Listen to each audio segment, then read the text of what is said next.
What's up everybody? I'm Derek, this is Rocking E Forge, and today I'm going to show you how I forged this pair of blacksmithing tongs.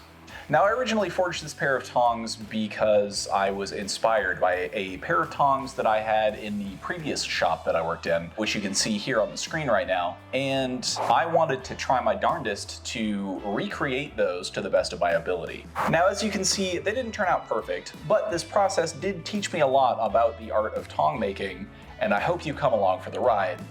So let's get rocking. Now I'm going to be straightening out and using a chunk of this coil spring, which I know won't harden for me. I tried to make a knife out of it a number of months ago, and I never was able to get it to harden. So it seems to be a low carbon or at least medium carbon steel, and it's about 1/2 inch round. So this should do really nicely for the pair of tongs I'm about to make. Don't feel like you need to go out and find some coil spring just to recreate this. A simple pair of 1/2 inch round stock should do great. I just don't have any other than this lying around, so I'm making do with what I've got. Now the first step I need to do is take off all the paint, or as much of it as I can. That's what you're seeing me do on the grinder here, because I don't really feel like burning and then breathing paint fumes for the rest of the day.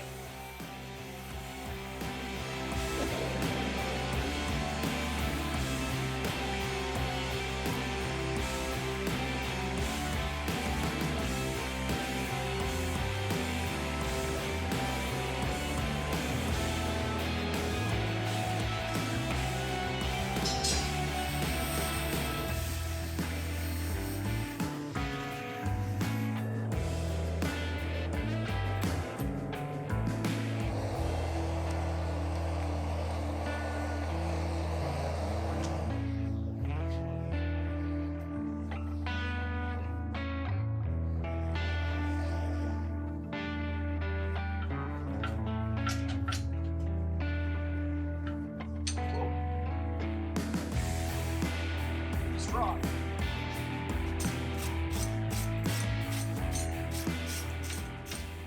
That was 1.5 coils. That's like 2 feet of scrape. Whew. That was tough.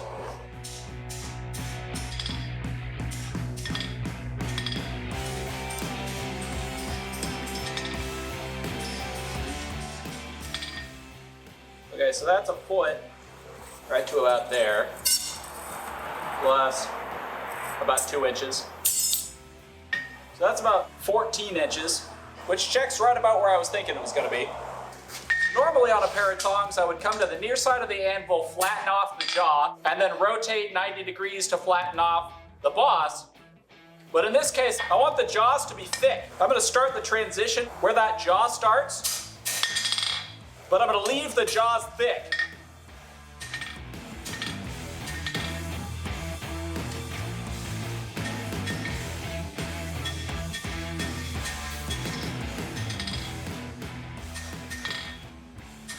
Well, I'm not forging left-handed tongs, so I'm going to have to go the opposite of these tongs. This jaw is on the right-hand side, whereas this jaw is on the left-hand side. Typically, now these don't matter as much because the reins are perfectly in line with each other. But on a pair of tongs that are not perfectly in line with each other, and whatever your non-dominant hand is, you typically want the top rein closest to your hand so that you can hold onto it with your thumb and let go of the other a little easier. I'm going to do the opposite of those tongs. It's going to make this a lot more confusing.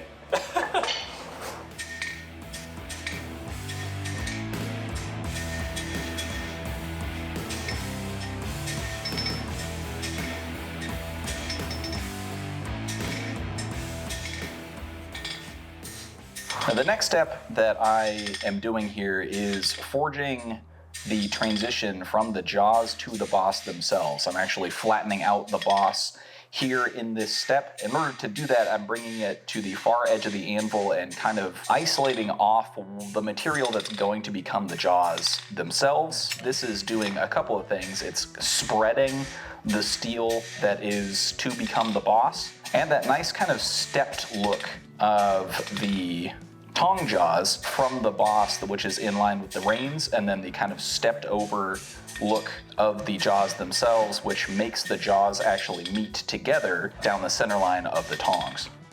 Starting to take shape here. Next we're gonna go as long as this is wide over the edge of the anvil. And we're gonna knock that over and forge in the boss.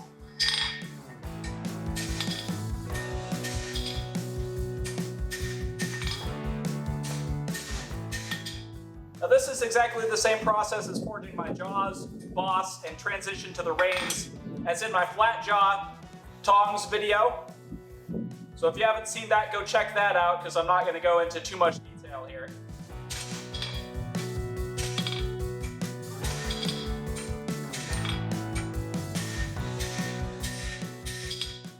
You might notice that I'm letting this get thick and I'm not correcting it quite yet. That's because I want to kick this boss off as far as I can before I flatten and widen that back out, because I want as much of a transition here as I can. Just visually speaking, it looks better to me. And I'm going to come in and put a little sharper transition here because I want that boss to be a little bit more defined. But so far so good. It's going to be a little different, obviously, than the original, but that's okay.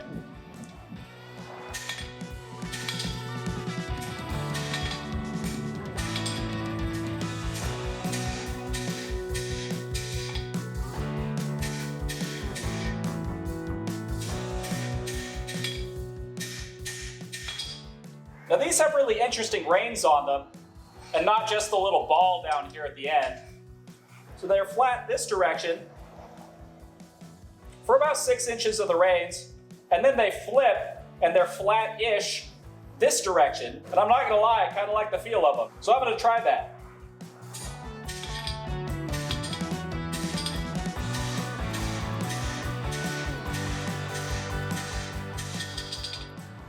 That's pretty close. They're going to be different lengths of the jaw, but that's okay. Keep going.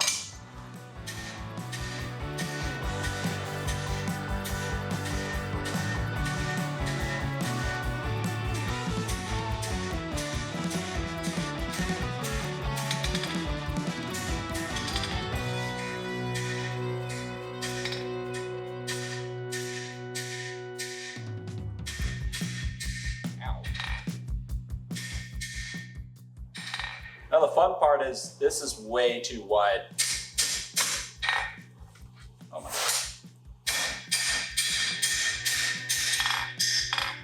I have to do the same thing this direction, which I'm not looking super forward to.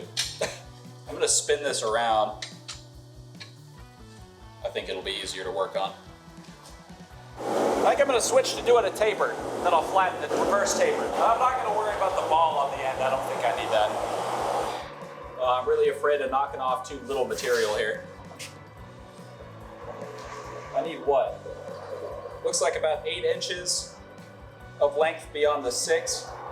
6 is about here. I can probably get double. Let's just give myself 4 inches from that 6. Which is almost precisely where I had it. Just gonna mark that off. I'm gonna draw that out to whatever it ends up being, so let's go.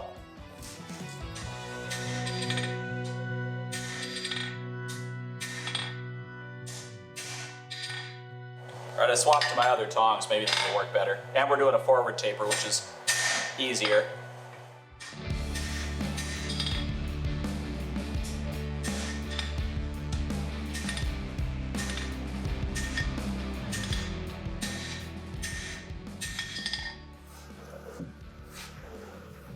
Much better.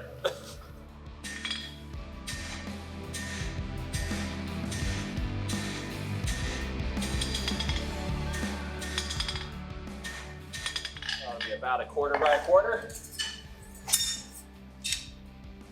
Spot on by spot on. Now I'm going to draw this taper out over the horn.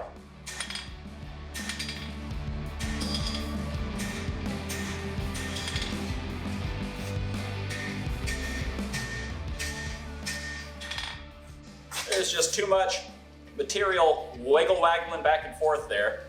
I'm gonna cut that end off and just commit to that being the length of my tongs now, because it's exhausting trying to deal with all that extra mass at like 3 feet from my body. I actually couldn't have gotten that closer to spot on if I had tried, at least in length. The jaws are going to need a little bit of adjusting. This one needs to get shorter, but that's okay.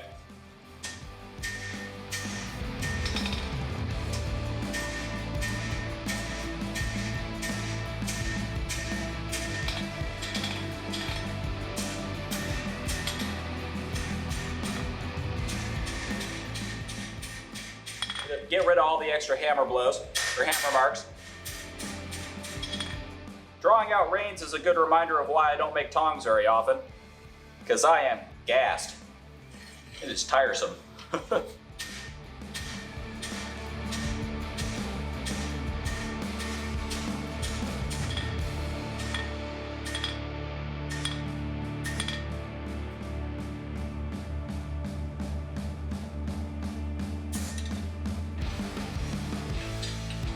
Brushed it.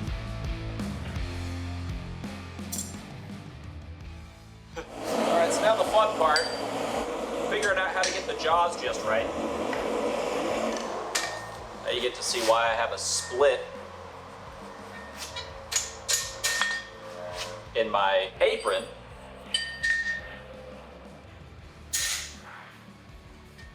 Now this is just a starter, because this is way too sharp.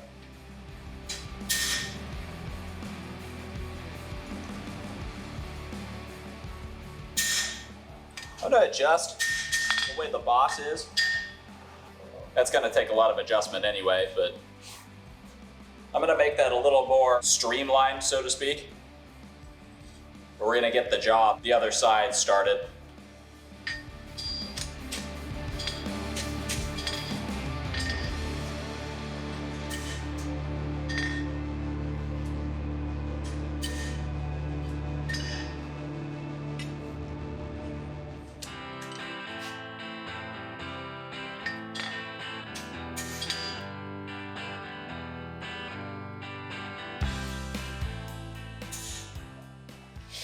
This is gonna be fun. Now that I've got that center line kind of established, I can actually feel it on the hardy tool.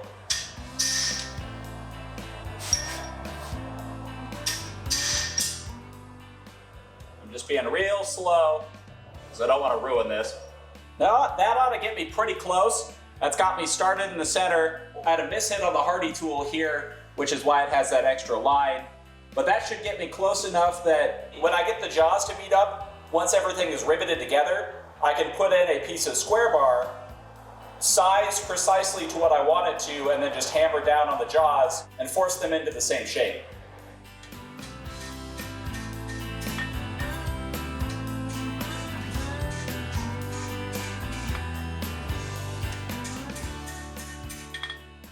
All right, now I need to kick off the jaws.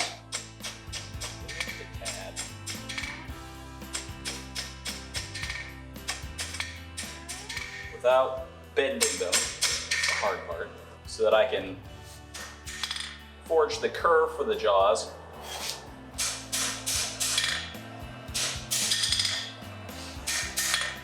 That's going to be tough.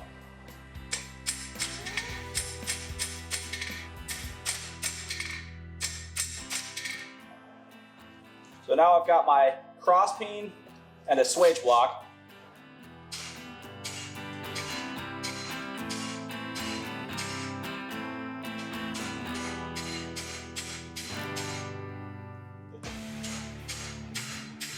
This might end up closer to my wolf jaw tongs.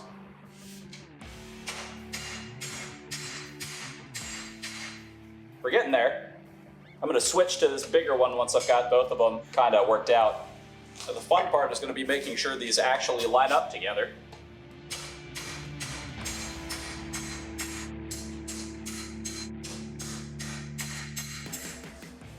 So far, so good.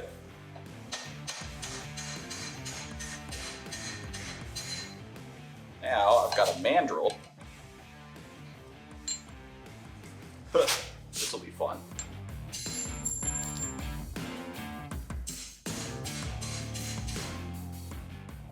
We'll leave it like that for the time being.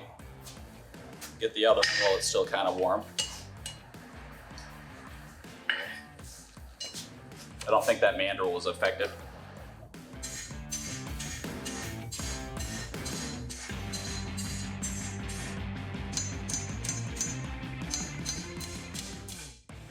Now the fun part, figuring out if they meet up. Okay, so this side needs more. I think this side is okay.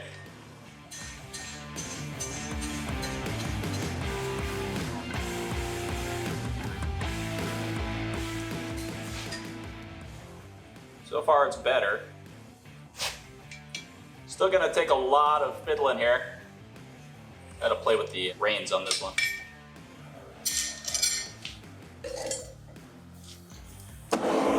Get some holes punched and put them together here soon. Go ahead and center punch both of these. Eyeballing it, of course. Pretty darn close to center.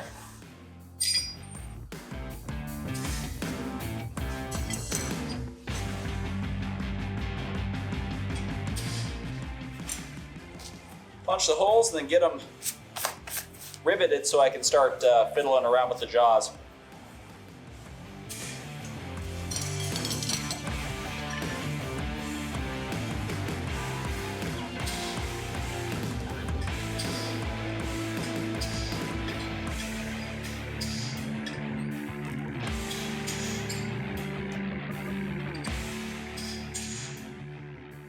I ought to be fully compressed by now.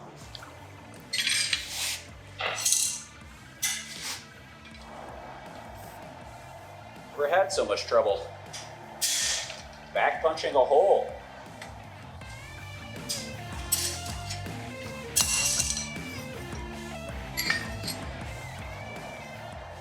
To the point where I've actually ruined my punch. That would be part of it. Okay, I'm gonna drill these in the interest of time and not making another punch.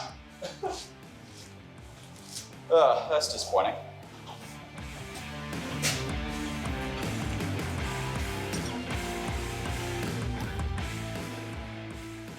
I started those tongs about 9 months ago and actually moved 2 times between then and setting up my shop here in Western Washington. And I just dug those tongs, or what's started of them, out of my project bin here just recently and decided I need to finish those. So let's get back into this project nearly a year later and finish out these tongs.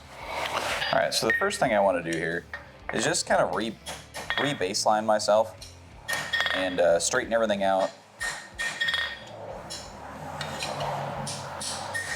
so I can get a good idea of where I am at with this project, because it's been a minute.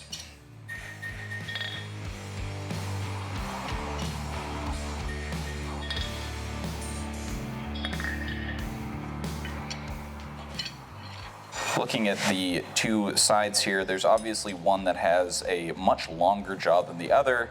That will get shortened. There's definitely an apparent mismatch between the 2 jaws, other than length, in that this jaw needs to kind of start curving that direction so that the end of this jaw is facing more forward, similar to where this one is. Instead of continuing to punch these holes for the time being, I'm going to start adjusting these a little bit, and we're going to get the final adjustment and alignment when I actually rivet everything together and forge everything together with a piece of square stock between the jaws, and that'll kind of align everything and then finalize the actual channel in the middle of the jaws themselves. All right, so it's not a great solution, but it's the one I've got because I lost access to the swage block that I was using previous in this video. And unfortunately, I think that is doing the opposite of what I want it to. What I'm trying to do here is basically just hammer on the end such that I don't get any outward bending in this region, but I think I'm getting a bit more of that than I did here. It's better than it was.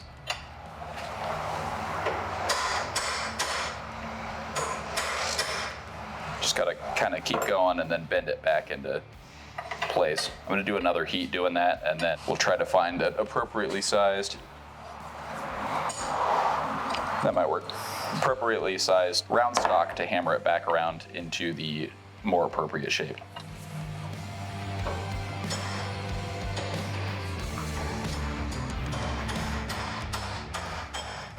Okay, so that is now very off. This needs to get bent back into the appropriate position. However, it's a little bit better than where it was. So next heat, I'll just clamp the boss into the vise and bend the reins back into the right orientation here.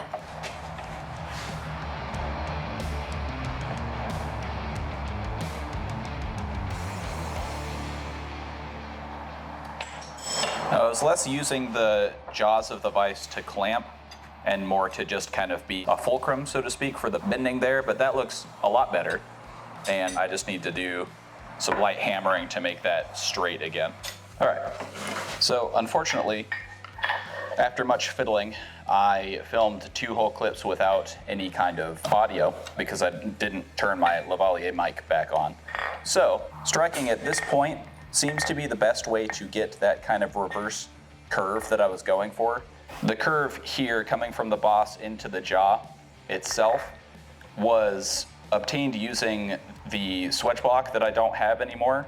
However, I've been struggling to get the curve from the transition point to the actual jaw themselves so that the jaws actually fit together up until I realized I could get the support I needed on the face of the anvil instead of using the jaws of the vise in order to get 2 points of contact and avoid having anything else in this side from bending. So that worked really, really nicely, and I've been fiddling for a long time with the jaws in order to get things to meet up as well as I could before I actually finished punching the holes and riveted everything together.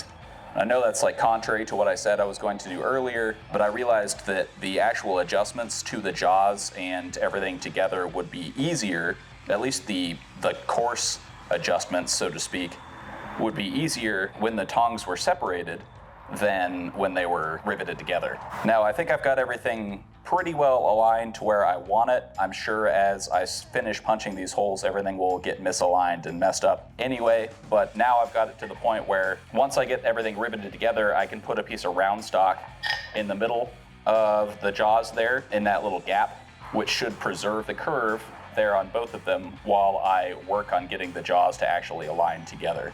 So let's get to punching so that I can finish these up, hopefully today. Now, the first thing I'm going to do here is I'm going to bring it to the flat face of the anvil because it needs to be fully supported. And I'm holding it between my legs with a pair of tongs because these things are pretty hot. But I need to just start the process here, and I might need to get more heat on that. Now, what I'm trying to avoid is destroying the temper on my punch here by getting it stuck in the tongs. Right side, I got the plug out. Downside, I've got my punch stuck in the tongs, which means I need to back punch it with something else. That's thicker than the punch. Okay, this I'm less worried about, but hopefully I can get this one unstuck. There we go. So that's my drift, which isn't heat treated, not a huge deal.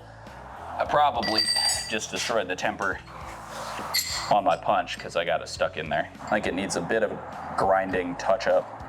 Might need to be heat treated, but we're gonna see what we can do with it to get the rest of this. But there you have it, one clean punched hole. Let's see if the rivet will go through. Sure won't. So that'll need to be drifted and probably filed out to get rid of the rag that's in there. But otherwise, we'll move on to punching the other hole. And this one's not nearly as punched. So I'm gonna clean up the tip of this punch and then we'll get back to punching this hole out.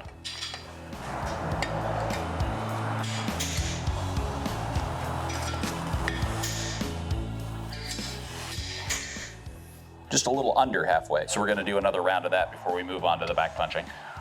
And then we'll probably have to make sure everything lines up before we actually rivet things together.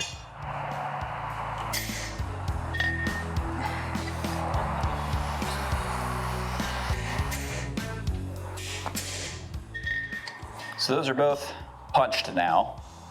the punching process misaligned the jaws and everything, so I've got to do a bit of change up on those. The next step I'm going to do is actually take my round drift and widen these holes. So that's the next step. All right, so what I'm doing here is called drifting. And it's taking basically the same shape as my punch and driving it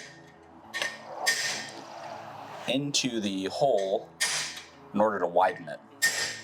Because the rivet was too thick, I've got a 5/16 inch rivet and a 1/4 inch hole, and needless to say, that doesn't quite go together very well. So I'm going to widen this hole ever so slightly more. This also gives me the benefit of widening the boss a little bit better. I think it looks a little nicer. Granted, it's not going to widen it a ton, but I'm going to do one more heat and widen that hole just slightly more. I'm going to start this. I don't want it to bend.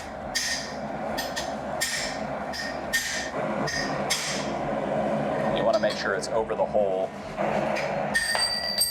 There we go. See if that one got wide enough. Okay, that'll take one more heat. And then this, unlike the punches, never gets cooled off, because the more heat you retain in the actual drift, the longer the eye of the hole you're punching stays hot, and the longer you can actually drift into that hole, which makes it a lot more efficient for the heat that you're using. Because it's losing a ton of heat to the anvil, so any heat that you can maintain in it, the better. I don't want this to get too awful wide.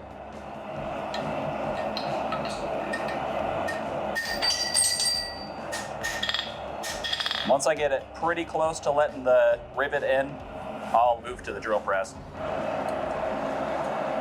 Yeah, that's about as wide as I want it, because I want it to be a pretty snug fit. So we'll straighten this all up.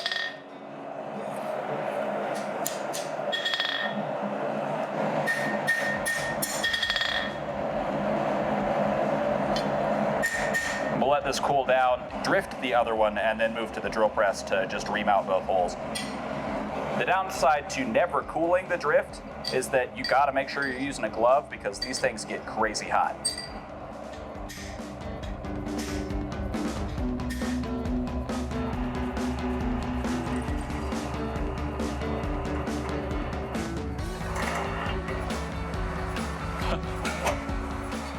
Slip the belt.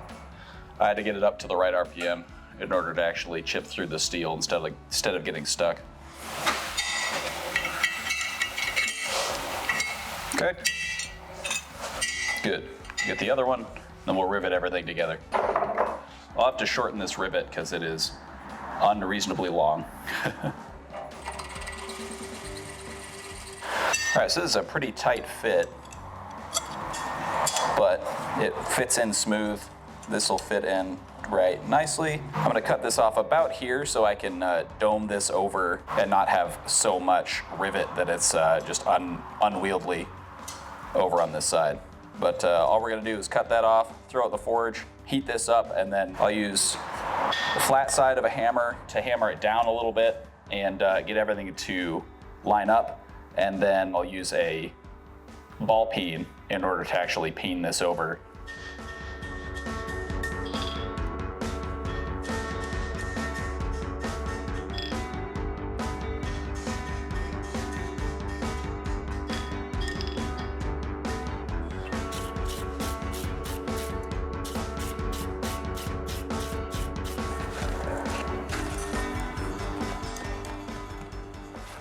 So far, so good.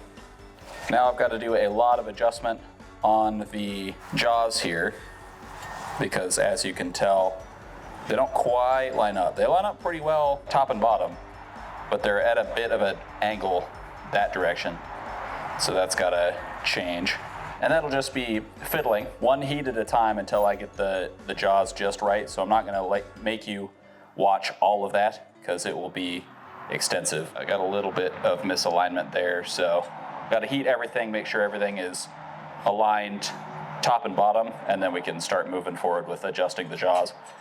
and then doing the final adjustment of the actual groove down the jaws. All right, so last time I was filming, I managed to kill the batteries on my lavalier mic, and as such, I am missing 2 whole clips worth of audio, which is very unfortunate. The only things that I really did in those clips is adjust the kind of side-to-side alignment of the jaws themselves and get them just a little more in line with the actual straight plane of the Tongs center line, so to speak. So now I'm going to jump over to the post vise, lock these in the post vise, cut those jaws to the same length, and then start working on cleaning everything up and making sure that there's no cracks or cold shuts or anything to avoid these cracking or otherwise failing in the future. And then once I've got everything kind of cleaned up, I'm going to move to aligning the channel through the jaws together and making sure that everything is square and nice and perfect, and we'll be finished up.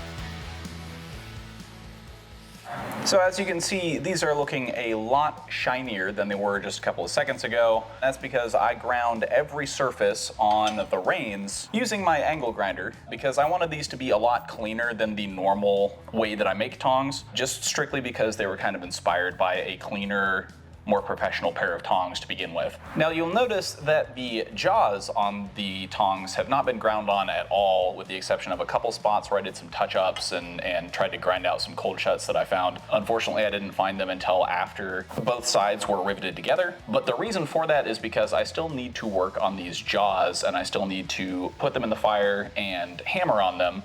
And it would do me pretty much no good to do a lot of grinding work on the jaws until after I finished that up. So I'm going to wait until that's done in order to grind the jaws to their final shape. They're also going to change shape by a little bit. When I put this little piece of 1/4 or 3/8 inch square stock into the jaws themselves in order to align the groove straight down the middle of the jaws, I've got some chiseling to do into both sides of the jaws, especially one of them, because I misaligned the original groove when I put them in, and as such the center groove of this jaw ended up off center. And in order to avoid a misalignment in the jaws, I need to make sure that that is in the center before I seat this in the groove and then hammer down on both jaws in order to get them to spread to the final dimension. So let's get the forge fired back up, get these back in the fire, and finish these up here shortly. All right, so we're gonna bring this over here, not the way I wanted it, and clamp it in the vise, because I think that's the most stable way we're gonna get it here. And then I am just going to chisel at an angle in order to move this groove further towards center.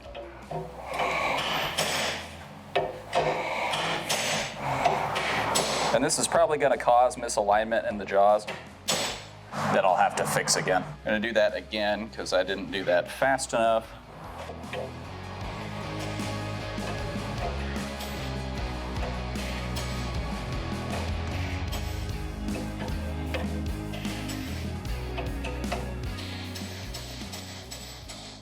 All right, that's significantly better than it was. I'm going to take this out of the vise and check alignment here and probably have to realign the jaws a bit. Oh yeah, quite a bit of misalignment there. So we'll pop that back in the fire, straighten that out, and then I think we're ready to clamp the square bar into the jaws. So this is going to be a bit of a challenge, but I'm trying to get this thing clamped in the jaws here. And then we're just gonna get it all the way in the jaws. And then we're just gonna hammer down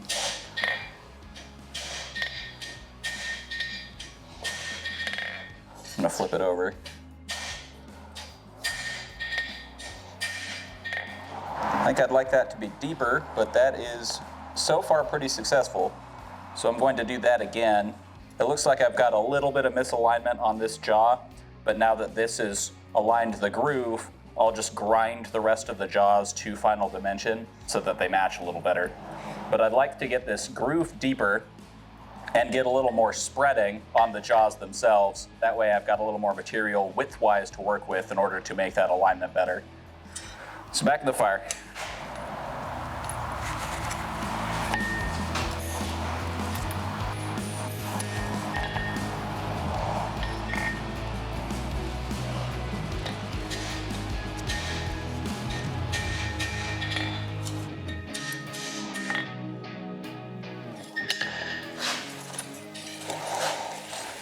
Now, unfortunately, it's spread the jaws out a little bit.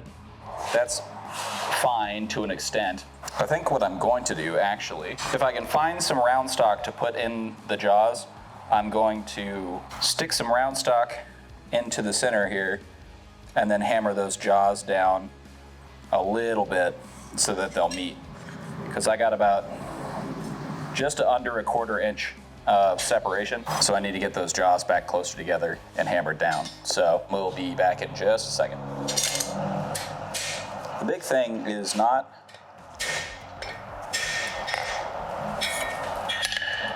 hitting the end of the jaw, because that forces the misalignment.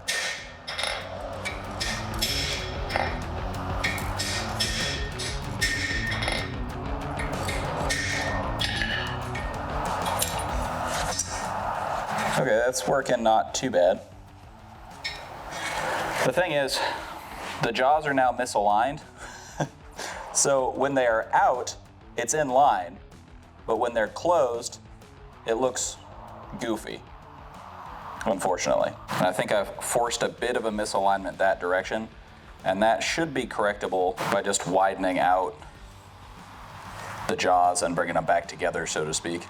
And that's the unfortunate reality of making tongs, is that you kind of just gotta fiddle with them for a long period of time until they are where you want them to be. All right, so I think I've got it close in, or at least close enough that a touch up with the grinder is going to do the vast majority of getting these things looking nice. So let's keep on rocking.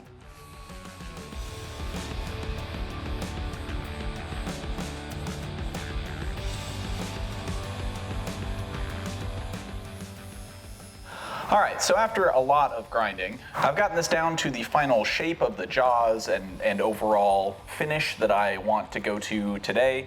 I still like the little rough patches and stuff, so I'm going to keep it that way because, as you've seen from my previous tongs, I do enjoy having a bit of the contrast between the polish and the rough forge scale. I think these still look pretty great, and all in all, I'm very happy with the way they've come out. These are similar to the tongs that I based these off of, and as you can see, they still aren't quite the same. I would have needed to get more spread on the widest portion of the jaws here and shorten the tips of the jaws to get them to be quite the same. I really like the way these came out, and I'm going to keep them the way they are. Now, the only thing that I'd like to maybe consider in the future is figuring out how tong makers put the kind of enamel coating on their tongs and doing that with this pair, but that will be potentially the subject of a future video. If you enjoyed this video, please drop a like, leave a comment, hit subscribe, ring that notification bell. If you want to support me and the channel further, please consider becoming an honorary striker on my Patreon. That link is in the description below the video, or please consider becoming a member on my YouTube channel.